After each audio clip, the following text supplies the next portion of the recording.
DJ Baliram चौधराना। खुश छी तू छौड़ी काहे हमरा कना बैठी, खुश छी तू छौड़ी काहे हमरा कना बैठी। बरसा के पानी में हम लोड के बहाबै छी, बरसा के पानी में हम लोड के बहाबै छी। खुश छी तू छौड़ी काहे हमरा कना बैठी, खुश छी तू छौड़ी काहे हमरा कना बैठी। बरसा के पानी में हम लोड के बहाबै छी, बरसा के पानी में हम लोड के बहाबै छी। अभी आपकी शनिवारी से माँ दुर्गा म्यूजिक की प्रस्तुति डीजे पप्पू राम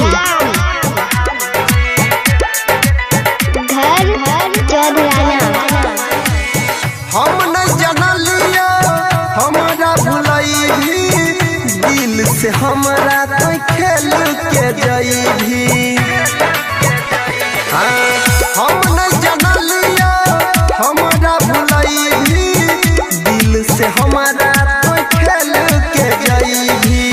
हाल चाल पूछैला तो कहियो नहीं आबै छी, हाल चाल पूछैला तो कहियो नहीं आबै छी।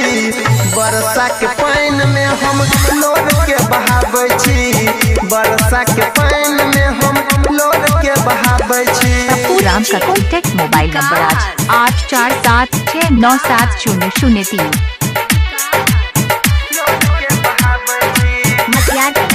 सीतामढ़ी। हेलो के बजै छी? डीजे पप्पू राम। की हाल चाल है?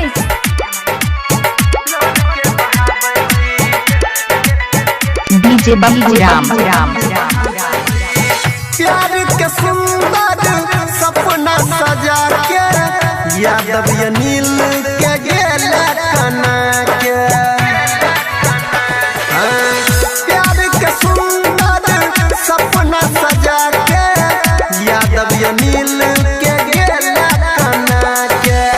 परवीन राहुल के तो किया बिसराबै छी, रंजन परवीन के किया बिसराबै छी। बरसा के पानी में हम लोड के बहाबै छी, बरसा के पानी में हम डीजे बलिराम।